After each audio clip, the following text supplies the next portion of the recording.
شكل الدوري في الدور الثاني ومواجهات النادي الاهلي في مرحله حسم الدوري. الدوري في الدور الثاني بيتقسم لمجموعتين، المجموعه الاولى بتتكون من اول 7 فرق في الدوري، ودي بيكون اسمها مرحله التتويج بالدوري، عشان يعرفوا مين هيكون بطل الدوري ومين الفرق اللي هتنافس في دوري ابطال افريقيا والكونفدراليه، وكل فريق هنا هيلعب 6 ماتشات من نار. اما عن المجموعه الثانيه فهتكون من المركز الثامن لحد المركز الاخير في الدوري، ودي بيكون اسمها مجموعه الهبوط، وده هتكون مكونه من 14 فريق، يعني كل فريق هيلعب 13 مباراه، وفي النهايه هيحددوا 4 فرق عشان يهبطوا لدوري المحترفين.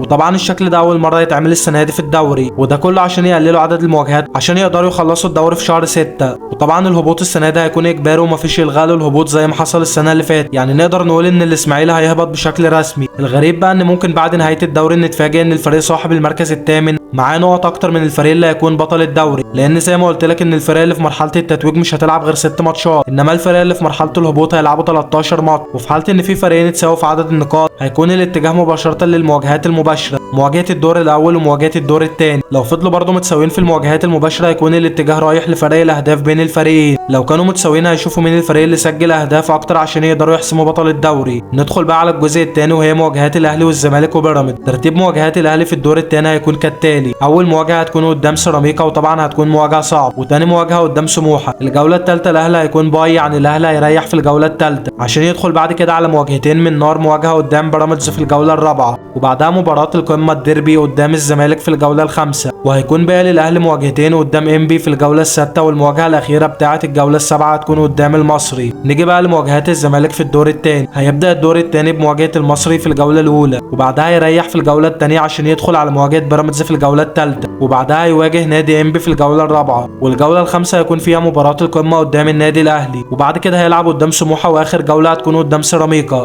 اما عن مواجهات بيراميدز فهتكون كالتالي: بيراميدز هيكون عنده الجوله الاولى باي، وهيدخل الجوله الثانيه قدام المصري، والجوله الثالثه هتكون قدام الزمالك، والجوله الرابعه هتكون قدام النادي الاهلي، وبعدها يلعب قدام انبي وسيراميكا وسموحه. طبعا المواجهات كلها مواجهات ناريه ومواجهات صعبه على كل الفرق اللي بتنافس على الدوري، واي فريق هيقدر يفوز بالست ماتشات دول هيكون بطل الدوري بغض النظر عن باقي الفرق اللي بتنافس. وطبعا كلامي هنا على الثلاث فرق اللي بينافسوا الاهلي والزمالك وبيراميدز. الزمالك دلوقتي في الصداره برصيد 43 نقطه بالتساوي مع بيراميدز، والاهلي في المركز الثالث برصيد 40 نقطه، يعني الفرق بينهم 3 نقط. الفرق طبعا مش كبير، والاهلي لو في حالته يقدر ياخد الدوري. الحلو في الدوري السنه دي ان المنافسه هتفضل لعند اخر جوله، ومحدش يقدر يحدد مين هيكون بطل الدوري السنه دي. وفي النهايه عايزك تطلع المحلل الرياضي اللي جواك وتقول لي توقعاتك لبطل الدوري السنه دي.